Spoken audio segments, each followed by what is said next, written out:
This is the first book event of the year. We are pleased to have Mr. Gopal Gandhi here, and I'm also really grateful to Sashi for his role to moderate this session. To have Gandhi's writing today has an enormous relevance. At some level, the extraordinary simplicity through which he actually cut the clutters what you are facing today is so important.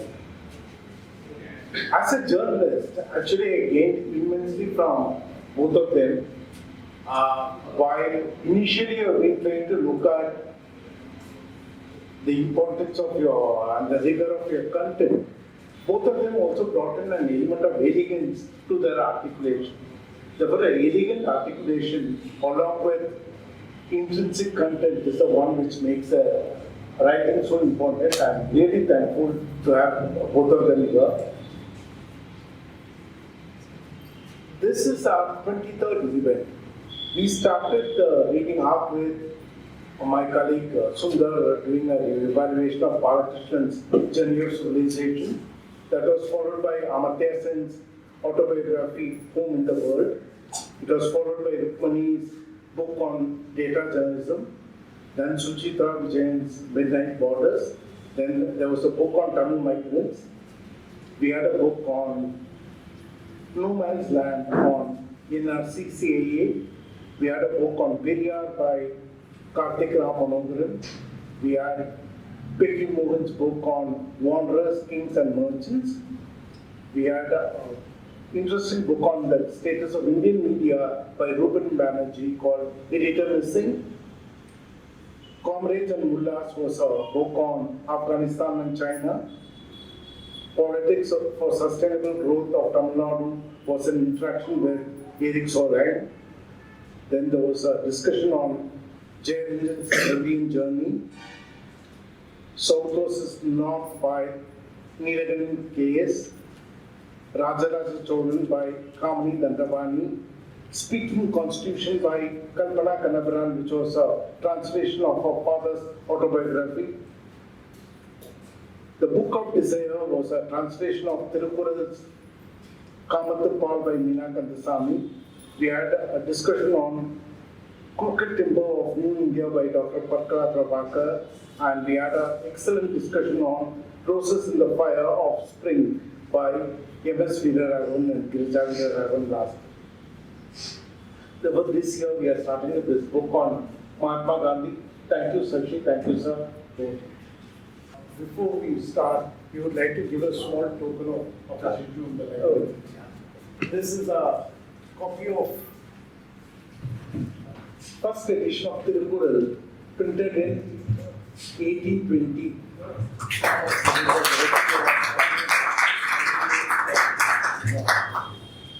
And to Sashi, we would like to have a copy of the Dancing of the Borders. Thank you.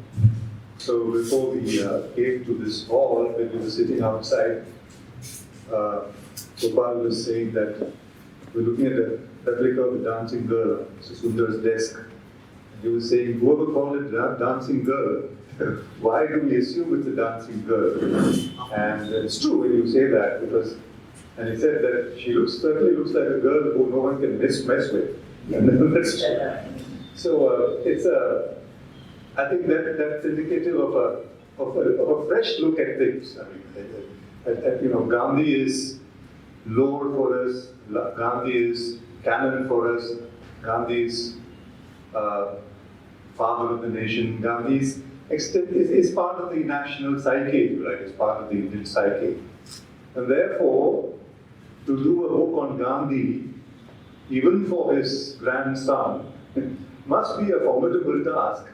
And so when I was asked to engage with Gopalakrishna Gandhi, the first thought I had was, what new can he tell us about Gandhi? Because not that I've read, we have the collected works of Mahatma Gandhi, for instance, at our college, in Asian College of Journalism, two shelves. But obviously, one doesn't read all of that. One has read different excerpts and so on. And so I just want to, as a kind of prelude, say that I started reading the book and some days back, many days back, and it was so riveting that I read it day after day, and as I planned, finished reading it this morning. It's a fascinating, riveting read. Much of it, of course, is what Gandhi is saying, but the introductions that Gopal gives, each of those, it's arranged, as in 4 parts. The first part is less than a decade, the rest of it are in decades, and the last part is also shortened because Gandhi is assassinated in 1948, as we know. But the introductions he gives, and since we are just out of a music season, where you went for a dance performance and they're performing an entire story of mythology which we know or may not know, the introductory statement by the performer will set the context, so you understand what's happening in some detail. And Gopal says that the introductions that he gives are so pithy and so useful in framing what is going to happen the next decade, that he excerpts from Gandhi himself, that makes for the kind of engaging reading that this book, Mohandas Karamchand Gandhi, I Am an Ordinary Man, that's the subtitle, is all about. I'm going to engage with Gopal about everything, including the title, but before that, what I would suggest, I'd request him to do is to give you a sense of the mentia, the tone and tenor of the book, as well as the measure of the man, whom we call Mahatma, but he chooses to quote him as I'm an ordinary man. I'd request Gopal perhaps to begin by giving us in his own voice the words of Mahatma Gandhi, of Gandhiji, some of the representative excerpts that will give you a sense of the volume, as well as, of course, a relook, reinvented, reimagined, I think this is very relevant for our times, look at what Gandhi is. I say this because, these days, if you are looking at social media, you will not be surprised, as many of you indeed might have gone through this exercise. They do these spot polls. I saw the other day someone in Kerala, which is supposed to be 100% literate, in asking students or youth, the millennial generation, have you heard of Jawaharlal Nehru? The sampling. And you'll be surprised after the number of people who don't. They have not heard of Jawaharlal. They think, they show them a picture. In fact, they don't say, have you heard of Jawaharlal? They show this picture and say, do you know who this is? So they show Nehru's picture instead. They say, somebody said, this is a Shah Rukh Khan who acted in some film, this is someone else. This is incredible, but just, you check this out. And so, of course, that doesn't happen with Gandhi because his image is ubiquitous, partly because it's also part of the currency and so on. So we are in times where we need to replenish our ideas about what we take for granted, revisit some of our icons, our national icons. And I'm so very happy that Gopal has written this book, and from what I hear, the book is doing wonderfully well.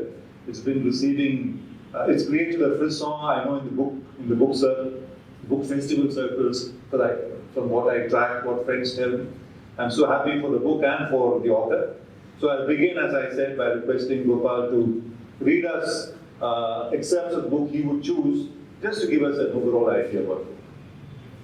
Thank you very much, Sashi. I'd like to just start by thanking DPF and thanking Paneer for arranging this afternoon's get-together. Gandhi was very uncomfortable talking about himself. He was, like any person who starts writing his own life, his own autobiography, serious about what he had started. But for some reason which is completely unclear to me, and why he says what he says, being completely understandable by me. He said, my pen refused to proceed further. In 1924, he just stops writing. 1924 is when he stops writing his autobiography. And I can't, for the life of me, understand why he did so. It's one of those things which we'll never find an answer to. And so, to find autobiographical observations by him about his own life outside the autobiography becomes important. What he says about his wife, his children, his colleagues, his struggles, internal and political, outside his autobiography becomes important for anyone who wants to hear what he has to say in his own words about himself. Letters and stray references to his life in his articles, which appear in Young India and Harijan, which are about the only source available. I've also used in this compilation, which is the second volume, the first ending in 1914 when he leaves South Africa. I've also used first-person accounts by his colleagues, which appeared in his lifetime or immediately after, from their diaries which were written in his lifetime. So there are some passages, especially towards the end, when I have drawn on what Gopalakrishna, for instance, his secretary has written, and have put it in the first person, a liberty that I have explained in the introduction. Now, since Sashi is here, I can't help saying this. There are many recordings of Sashi's talks and dialogues and interviews, but there's one which has gripped me and which I have used extensively in my classes. And that's a very small little video in which Sashi is sitting on a chair and is talking about the Tamil word Ayyo. And he says, Ayyo can be said in 100 ways. And I have no histrionic and thespian talent, so I won't even try it. But in that video, which I would request all of you to see, he says, Ayyo, one word which can be in many ways a Tamil word, used to express a myriad experiences, reactions. Gandhi evoked Ayyo in a myriad ways. When he was first heard of in India, it was Ayyo. Appadi irukka mudiyuma? Ayyo, South Africa. And then as he got into the Ayyo, and then maybe just one more example towards the end. Ayyo. So all those Ayyos being the response to his life can be imagined from what she says about himself. He and his wife, who is a remarkable figure and who I would like to dwell on a little in a few minutes, lived in the struggle together. In the last great struggle in South Africa, when he was planning the Satyagraha, triggered by many things, particularly by the non-recognition or the de-recognition of marriages that were not registered or had not been performed according to the Christian mode. A Satyagraha with the women participating and the great Valliyamma participating started. But before that, Kasturba said, I have gathered that some women are participating in this. I intend to also participate. So he said, do you want to participate? Are you sure you want to? She said, of course I am sure I want to participate. Look, you are my wife. If when you are jailed, when you are arrested, you weaken, it will be my wife who is weakening. She said, she must have said it in very explicit Gujarati. Don't keep thinking about yourself. I want to join the Satyagraha. I believe in the Satyagraha being the right mode. I am going to jail. He said, of course you should. She was given hard labor for 3 months, and hard labor meant hard labor. Laundry work. She and Valliyamma both. Valliyamma didn't survive. So she comes out completely shattered, but she comes out heroic. And then when they are leaving South Africa after the great agreement with General Smuts, they go to London on their way back to India to meet Gokhale, and then they get stuck there. When they reach London, an extraordinary thing happens which is not so well known. There were some Indians there in London, and they organized a meeting at which, would you believe it, the following were present: M.A. Jinnah, Sarojini Naidu, Lala Lajpat Rai, Congress President Bhupendranath Bose, and incredibly, Anand K. Kumaraswamy, the esteemed. They were in the audience. Gandhi and Kasturba together are felicitated.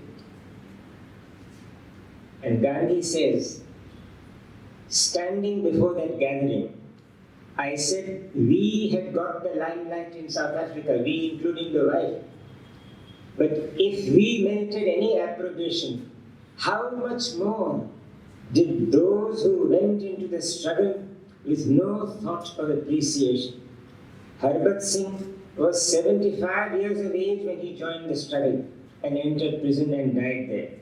A young lad, Narayana Swami, was deported to Madras and on his return starved and died. Another Tamil youth, Nagappan, was imprisoned and worked on the African veldt in the bitter cold of winter and died. And Vailiyamma, a girl of 18, went to prison and was discharged only when she took very ill and died shortly thereafter. Just observe this. 20,000 workers, all of Indian origin, mostly Tamil and Telugu, had left their tools and work and gone out in faith. Violence was entirely eschewed. And then comes this nugget of a sentence. It is on these men and women who are the salt of the earth that the Indian nation that is to be will be built. We, I said at that lecture, we, I said, are poor mortals before these heroes and heroines.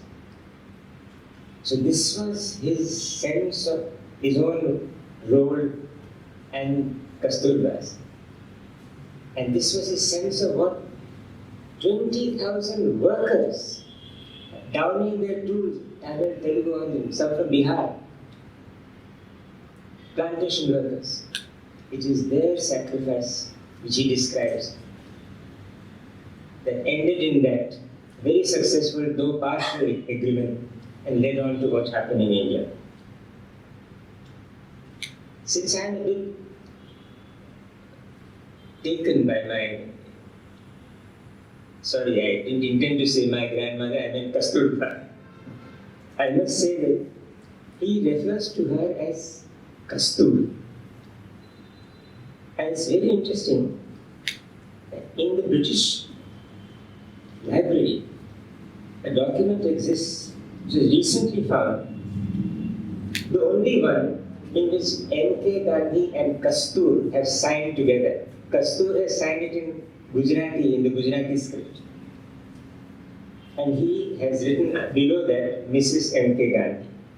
So Kastur and M.K., both Gandhis, came to India via South Africa, transferring the credit of that Satyagraha success wholly to the 20,000 workers of Indian origin, not keeping anything of it for themselves. Ayyo is how he was really received here. But before the word Ayyo could really be heard by him, before he came to Madras on his return from South Africa, was his visit to Bihar for the indigo plantations. And there's something which we don't know, which is what makes a volume like this of some interest, was what he saw in Bihar in terms of what was happening to the indigo workers. He had heard from an individual called Shukla the condition of the indigo workers and wanted to go and see them themselves. And there is this Hindi film song, सजन रे झूठ मत बोलो, don't bluff. न हाथी है न घोड़ा है, there is no elephant there, there is no horse there. सजन रे झूठ मत बोलो. Thank you, Sikha. न हाथी है न घोड़ा है, वहाँ पैदल ही जाना है. Don't bluff. No elephants there, no horses. You have to go on your foot. There meaning God's heaven. So here, he was telling the British, don't you bluff. And he went on elephant back. There was an elephant. At 9 in the morning on elephant back for Jasoli Patti, for carrying on the inquiry. With him was Rajendra Prasad. Neither Rajendra Prasad nor he knew that Rajendra Prasad would one day become President of the Republic of India and be in that office for 12 years. He says, some 9 miles down on the elephant track, when I was at a village called Chandahiya, a policeman riding a bicycle caught up with me and said the collector wanted to see me. I'm so happy that my colleague Gopalakrishna is here, who's been a collector. He knows exactly what a collector means. Huge power, even today. Collector wanted to see me. I asked him to arrange for a vehicle for me so that as my colleagues would go ahead with the journey on our elephant, I would go to see the collector. A bullock cart was produced for me, from elephant to bullock cart, and later a horse-drawn cart to take me to Motihari. On the way, notice was served on me under section 144 of the CRPC to say I was not to proceed to Champaran and instead leave the district by the next available train. He, of course, refused to do so. And the great Satyagraha in Bihar, Indigos, reached a huge success. But when he was in Bihar and just about to be jailed, which he finally wasn't because the SP and the collector saw that this man was completely irresistible and would create a rising which would never be stopped, for he was speaking the truth about the exploitation of the indigo workers. But while he was waiting for the judgment in the case, he wrote to Principal Rudra, who was a friend of his in Delhi of St. Stephen's College, our people here are sinking. I should deem it a privilege to be imprisoned. Of this place, it is said what Bishop Heber said wrongly of Malabar and Ceylon, that every prospect pleases, man alone is vile. He has come to. I am crossing decades because I have just about 5 or 7 minutes more before we have a discussion and a talk. Bihar reached to industrial strike in Ahmedabad, then to first non-cooperation movement in 1919.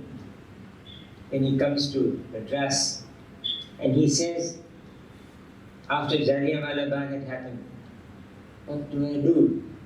What do I do? And he says when he was staying here in the house of Kasturi Ranga Iyengar, the grandson of the Hindu family, in the house which was then occupied by not Kasturi Ranga Iyengar but by Rajaji, and Gandhi did not know that Rajaji was his host. He thought Kasturi Ranga Iyengar was his host. He says, early morning in his book, in the twilight condition between sleep and wakefulness, suddenly occurred to me that we should have a nationwide hartal. So the response to Jallianwala Bagh, what was going to become Jallianwala Bagh, started here. The wrongs, Punjab wrongs as they were called, were still to happen. Culmination was still ahead. But the idea to challenge the Punjab wrongs started in Madras, in the city of Madras. That place is where today the Hotel Chola stands. And a plaque was put there, and Acharya Kripalani came in 1977 to open that plaque. And he said, Acharya Kripalani, then in 77, the emergency had come, the second independence was on ready. He said, I'm very happy to open this plaque of celebration for the commencement of the first non-cooperation movement. Whatever Gandhi touched turned to gold, but we today practice a contrary alchemy. This was Kripalani's piercing wit. Original alchemy started in Madras. I passed through several decades to come to a time when the man has tremendous family tensions. Phrase family tensions is a human phrase which applies to all of us. They apply to him, particularly in the shape of his son Harilal, who had, with very good reasons, decided to become a rebel. And the height of the movement, when Gandhi and Kasturba are traveling in a train in a station called Katni in Madhya Pradesh, huge crowd stops. Mahatma Gandhi ki jai, Mahatma Gandhi ki jai. Familiar scene, train. And suddenly one voice is heard. Mata Kasturba ki jai. And then there's Harilal. Old and shriveled, he comes with an orange. Doesn't even look at his father. Bah, Karamati, this is for you. She is just overcome. Come, Hari, come. And he says, there is no time. He says in Gujarati, I am saying it in English, there is no time. I am giving this to you. Don't you give it to him. This is only for you. And the whistle blows, train starts. And again, Mahatma Gandhi ki jai, Mahatma. And again, from the distance, Kasturba ki jai. And then she does this. She doesn't say ayyo, but she means to say ayyo. She tells him, we didn't even offer the young boy something to eat. We didn't even ask him if he had had something to eat. Fast forward. 1942, Quit India movement. They're all arrested. She is also arrested, and she is in prison with him. And read a very small part.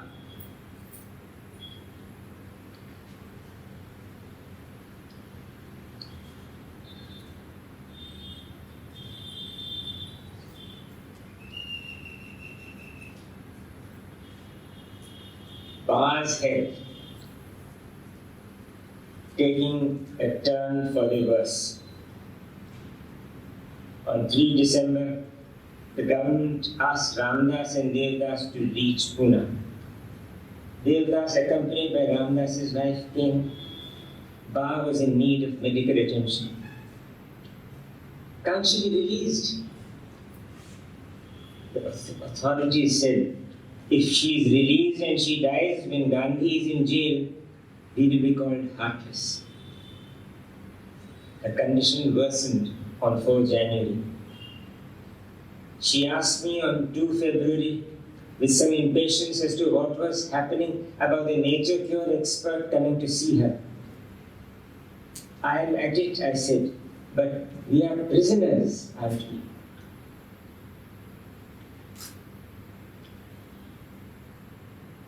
On the evening of 22 February, I was called by her. I took over from those who were giving her restful support. I leaned her against my shoulder and tried to give her what comfort I could. All present, some 10 of them, stood in front. She moved her arms for fuller comfort.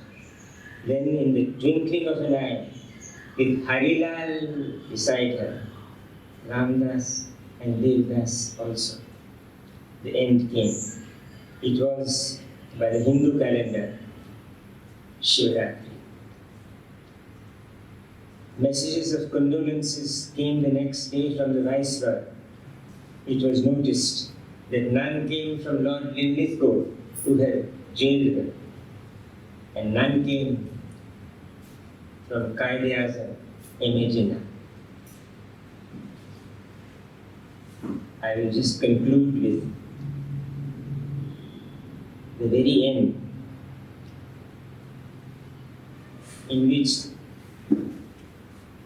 I have leaned on parallels biography.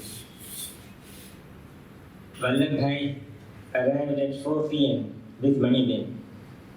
I sprang as we talked and then ate my meal served by Abha of goat's milk, raw carrots, boiled vegetables and 3 oranges. We talked beyond the prayer time of 5 p.m. I did not notice Abha trying to remind me of the time. It was 10 minutes past 5 when I got up. I got into my chappals and walked to the prayer ground. Abha said, "Your watch must have felt neglected." I laughed and said, "When I have timekeepers, why should I look at my watch?" But she said, "You would not look at your timekeepers either." I said to her, "I hate being late." Those words are his last full sentence words. In Gujarati, અને મોડું ગમતું નથી. I hate being late. I only end by saying that is an IU which can hardly be endured. The whole nation said,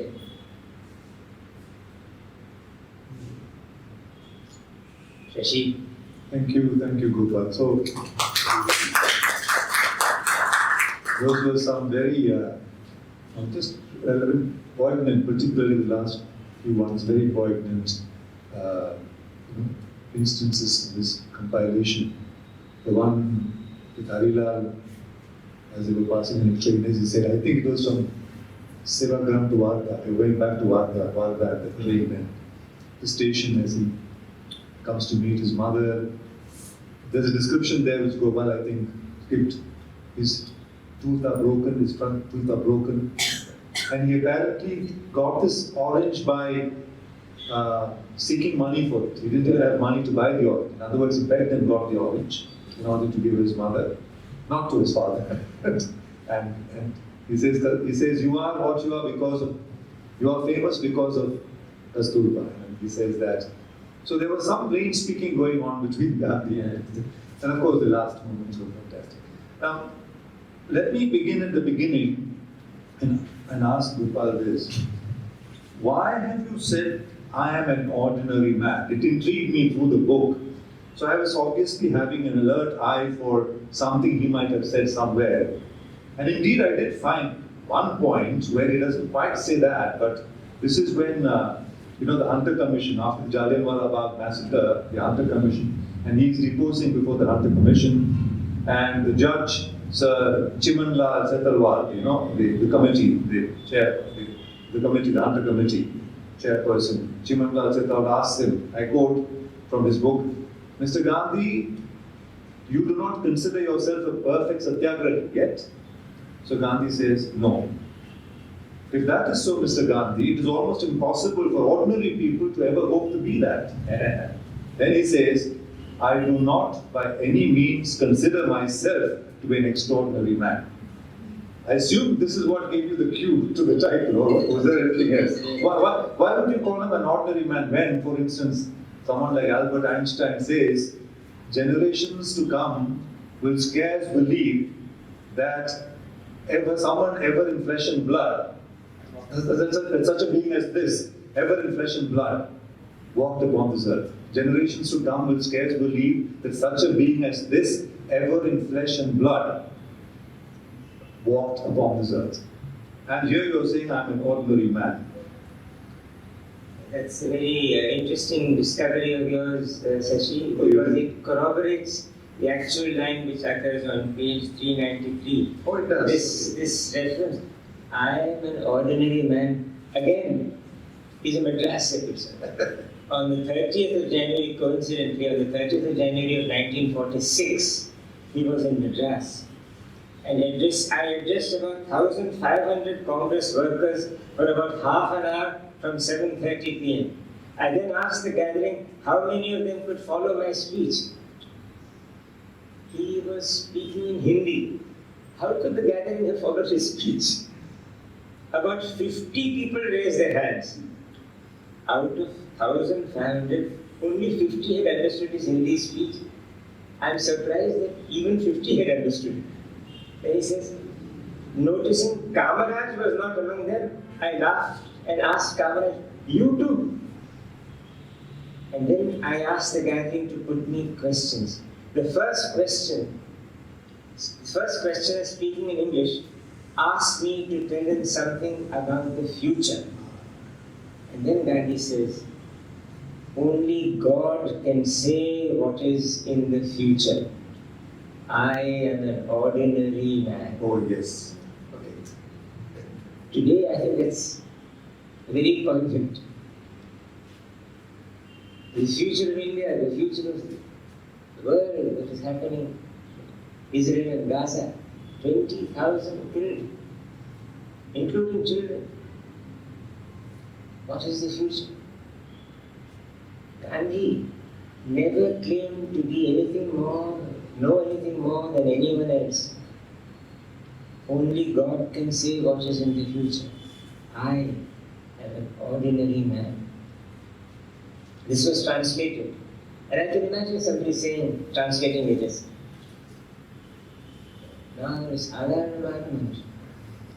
That was said in Madras. Madras, being crucial to him, was not, to show Madras being crucial to him was not the purpose of this book, but it is, and it was. The book here, which Sashi has read great care, and I'm most impressed by his care, shows him at his understated best. There is very little drama in this book. By drama, I don't mean fake drama, but I mean the dramatics of his life do not appear in this book because they're his words, and he was not dramatizing what he was doing. And yet, the voltage of what was happening comes through. He is writing with very conscious effort to make himself appear to be the ordinary man that he thought he was. It is for others to say that he did extraordinary things, like Einstein did. We have today slight diversion. Institutions which are called centers of excellence. For an institution to call itself a center of excellence is for me a little iffy. Others can say, my God, what a center of excellence. But for me to say, I am a center of excellence. So, if he had said, I am an extraordinary man, I am the one and the only, then he will not be the man we are talking about. One common trait, I think, untouchability, Charaka, of course, and Hindu-Muslim unity. These are very, very strong motives, lead motives, as it were, sure, in his life as well as in the compilation. On the question of untouchability, I want to raise this issue. Gandhi, of course, Ambedkar and Gandhi's differences were also known from the Second Roundtable Conference, then the demand for separate electorates, which he goes on fast against, and then the compromise mode is that we'll have reservations within the same electorate, to which Ambedkar finally agrees, because Gandhi's fasts are self-denying but threatening for the rest of the world. those are such potent weapons. But what's interesting is that in terms of untouchability, he's very upset. He doesn't go to temples which don't allow untouchables. In fact, he's upset when Kasturba once goes in Orissa to a temple because he's invited by the Mahant or the priest, and he's very angry with her because he wouldn't go. He said, it's a principle that you don't go, and she didn't know about that. She didn't know that the Mahant had invited Gandhi, and he said he would not go, and then she quietly went the next morning without knowing this, and so on. I raise this because there is this issue about caste in the Hindu stuff, and then Gandhi's framework was the Varnashrama framework in some ways, because he says you have not understood the true Varnashrama. Although he's against untouchability, he's against untouchability totally. He also refers to, he seems to, while he's certainly a Hindu, there's a sense of a Hindu belief.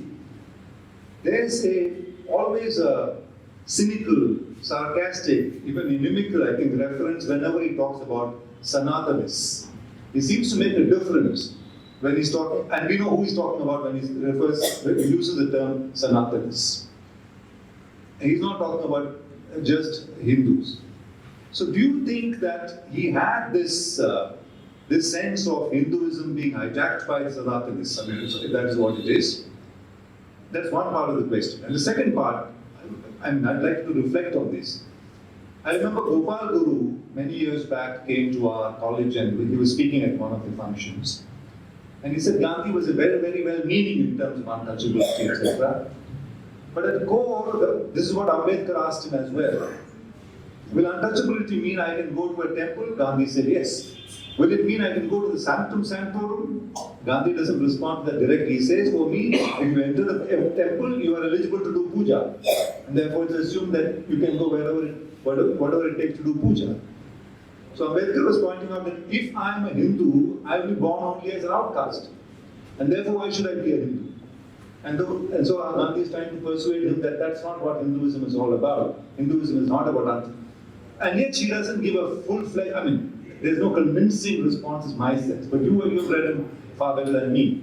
And this is because Gopal Guru says at another point, and I found that here, quoted here as well. He says, if I am to be born again, I don't believe in rebirth necessarily, but if there is rebirth and if I am to be born again, I would wish to be born untouchable. So that at first hand, I want to engage with that, the deprivation, the slights, the prejudiced society, and so on. And of course, the construct for a Dalit, contemporary Dalit, say Gopal Guru, would be that Gandhi doesn't envisage untouchability. He wants untouchability to disappear, but he seems to know in his heart of hearts that it will never, because if he's born again, it's going to take centuries, and there's still going to be untouchability there. What is that kind of approach? I just raise this because this was thought that occurred to me. It's a very important point in logic and in historical determinism. I think what he meant was he wants to be part of human suffering in order to understand it. He wants to be part of it. He doesn't want to minister to it from outside, but he wants to be part of it. And this is where Dr. Ambedkar told him that you can't, because you are not a part of this community. I am, and you can't understand it. And Gandhi said, no, I can, because I feel the suffering. And though I'm not born one, I would like to be born one. So he was trying to internalize the suffering of the Harijans in order to be able to reach the condition of being a Harijan, which he was not. The nearest that he could get was to want to be that. But in point of logic, you're absolutely right. Gandhi's greatest enemy in terms of descriptions of his nature, character and role is Gandhi himself. All the extremely important, interesting and very often irrefutable criticism of Gandhi that can be made is because Gandhi has said what he has said in his own words. He has put down in black and white what he feels, what he has said, what he says and what he does in ways that exposes him to criticism. And the root of any point that needs to be made and should be made in criticism of him is to be found in Gandhi's own writings. His description of black Africans is jarring. One can't accept it. But it's his description. His best defense came from Nelson Mandela, who said, yes, he has used descriptions of the African community in South Africa, which we would not use today. But as I do not know that Nelson Mandela was I think his time, those were the expressions in current use. And John Dubey and other African leaders also use the same expressions. So, one would have liked Gandhi to be ahead of his time even more than he was ahead of his times. But then, finally, he was an ordinary man. Yes, and unblinkingly honest, you know. I mean, he was unblinking in terms of his own honesty. As he says, it's remarkable that you, I mean, to exaggerate it, you almost write self-incriminating stuff, you know, consciously so, you know, to put it, to exaggerate it a bit. But the other part, the first part of my question, you perhaps didn't slip your mind. When he talks about Sanatanis, is it just synonymous with Hindus, or is there? I find the context wherever he uses it, it seems to imply there's a bar with it.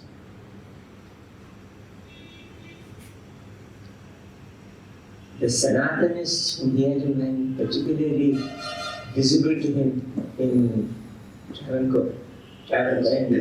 the Nambudris who challenged him, they challenged him in ways which are amazingly relevant today. He said, all I want you to do is, please show me the text in which untouchability has been sanctioned. I want you to just show me the text. No, it exists, it is there. Can I see it? Can you show me the Shastra where untouchability? So, no, it is there. If you are able to show it to you, if I am shown a text from the Shastras which sanctions untouchability, I will throw that text away. I will reject that. Yes, he does say that. He says, I will not be a Hindu. If Hinduism means untouchability, I would not prefer to be a Hindu. He does say that about it. About his honesty, I mean, the honesty is so, he's so heterodox in that sense, you know, for his own time. He's such a heterodox person.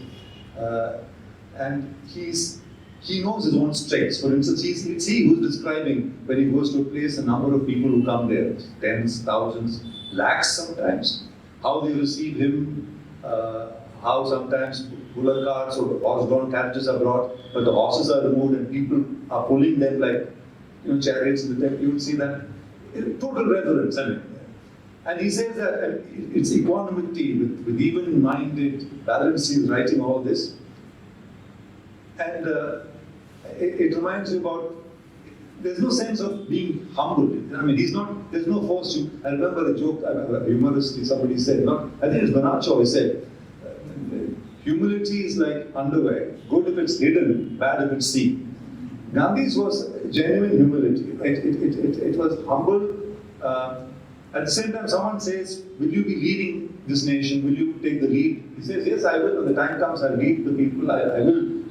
He had no misgivings about him. He knew what he was. He knew what he could do. I think as Radhakrishnan said, when man is aware of his destiny ends and man takes charge of his own future. So he had that on the one hand. On the other hand, there are bewildering moments when he's seeking inspiration, and suddenly it comes in a flash, like salt. You know, it comes in a flash, as you say. So he's such a. You can't slot. You can't really be definitive about this person. You know, of course, you know who you're talking about. And therefore, I wanted to ask you, with all those frailties, there were some things that he did which had consistency. For instance, he set himself and next perhaps his family, those who are near and dear to him, to far higher and harsher standards than the others. And hence perhaps the rebellion of Harilal, I think there are instances where he's telling the second son, Manilal, I think he wanted to marry a girl earlier, and he says no. Is it because of, I think it was a Muslim girl, I don't know if it's because of that or because he perceived something wrong with that. Then he tells her whom he should marry, he's found a person, she has these arts and crafts, she's well versed in all this, maybe slightly hard of hearing, that doesn't matter. And then he advises him on how, I mean, it's the intimate details, you know. He says that you should never overpower her sexually, you should never take your pleasure without her will. And he doesn't, I mean, standards that he applies to himself, he applies, you know, and I would imagine that those who didn't rebel had a lot of patience in that sense. And it's fascinating that he does this. So would you say that Gandhi, who was what he was, since you are, and perhaps I'm asking you because you're a part of the family, he set such high standards for his own family that perhaps forced some of them to what you might call go the way they did. His family is the very ordinary family descended from the very ordinary man. But fully aware of what he did in an extraordinary age with an extraordinary will. And I think nobody really understood it as well as the man who was so different from him. But it was picked by him to be his successor, Jawaharlal Nehru. Nehru, who was totally different from Gandhi in every respect, who didn't comment on his past, who didn't comment on his experiments in Brahmacharya, who disagreed with him on many matters, personal conduct and personal lifestyle, but who saw him as the climate that made the seasons of India's freedom struggle. And you knew that without him, there would be no mass following. And to go back once again, Sashi, to Nelson Mandela, I think the best description of Gandhi, after Nehru's description of Gandhi, in his obituary speech, is from Nelson Mandela. He said, Gandhi showed us, South Africans, the way of disciplined mass movement, both discipline and mass. If there was no mass, there would be no point to discipline. And if there was no discipline, the mass would be frittered away. So disciplined mass movement is what Gandhi was able to generate in India. And we must know that it started in South Africa with people from this part of India. Excellent. You mentioned Nehru, of course, and Nehru was certainly his anointed successor. I think he says that, and he says that in as many words, that you will be my heir. He tells Nehru.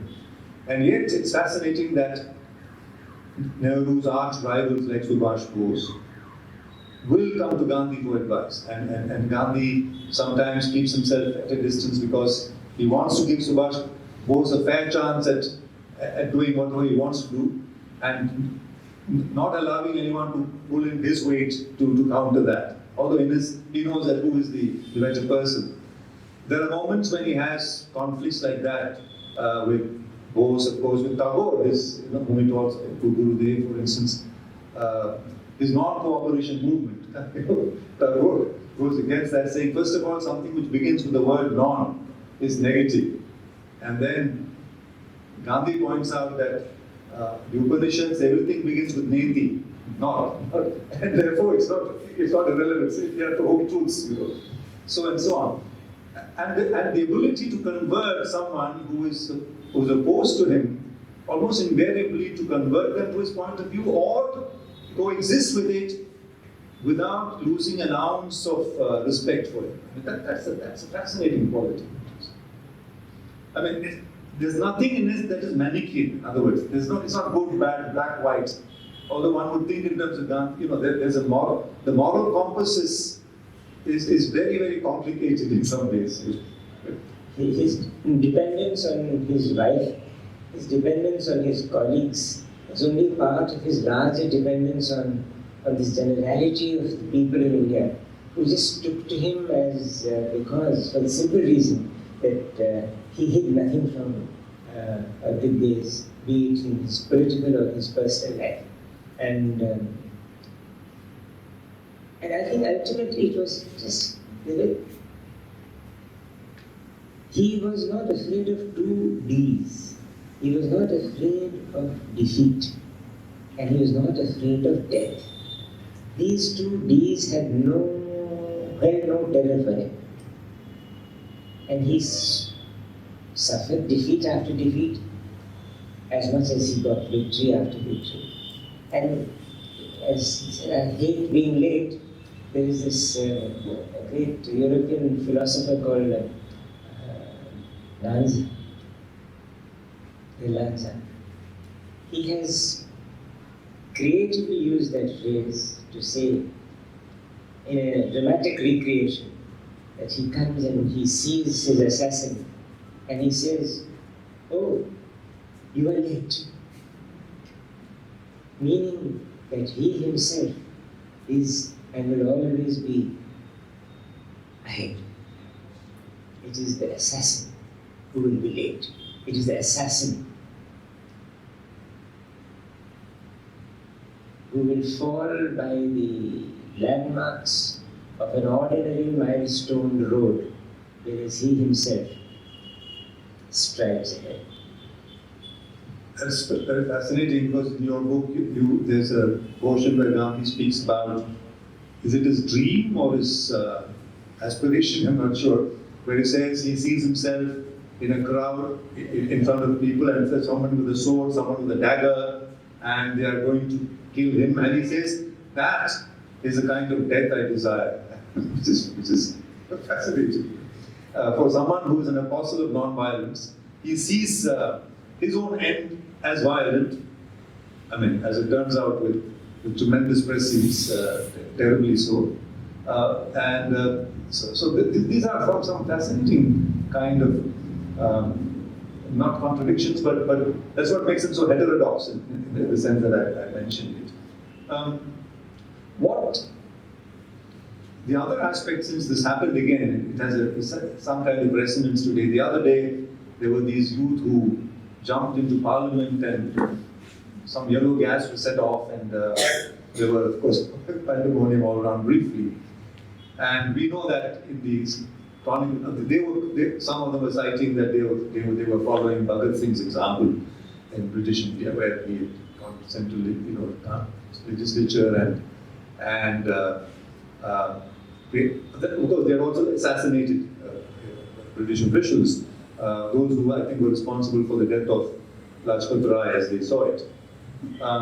Gandhi was, of course, he pleaded for their clemency. He pleaded for clemency, but clemency was not possible. He pleaded for the commutation of the sentence. That was not possible. He tried for suspension. I think that at some point, Erwin said he'd try and look into it, but eventually they were hanged, as we know.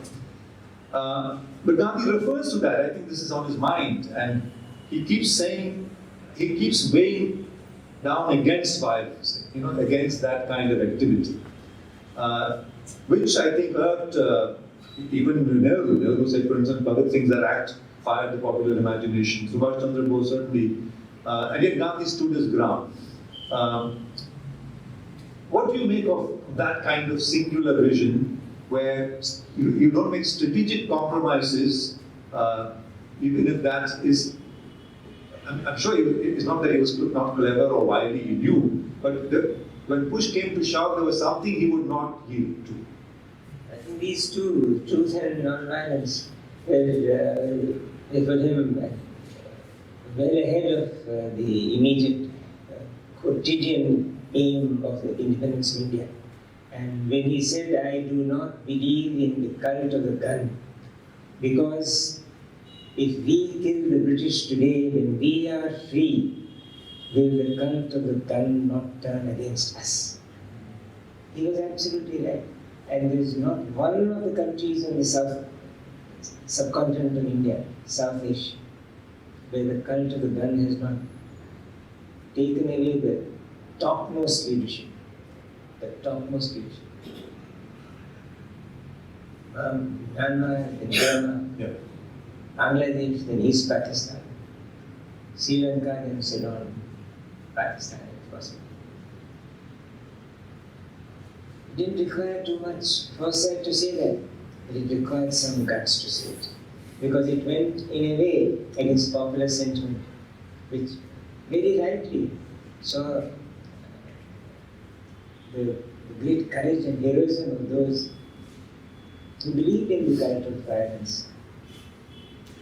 Though in the case of Bhagat Singh, his last writings in jail show a very different man altogether, both on the subject of violence and on the subject of means and ends. And of course on the subject of secularism. Bhagat Singh is absolutely epic in scale. When Gandhi was, I remember that when Gandhi, after Gandhi was assassinated, one of those convicted was Godse's brother, who then was Gopalakrishna Gandhi Sashi. And when he was released after his served his life term, we were the ones who interviewed him. I was in MBTI television. We interviewed him, and at his home in Maharashtra. And the last question that was asked of him was, if you were to live your life all over again, would you do what you did? You know? And he says, it's a chilling answer. It's a chilling answer. He says, if I were to live all over again, my life all over again, Gandhi or someone equivalent to Gandhi would have to live his life all over again. And then I or Godse would have to do what we did all over again.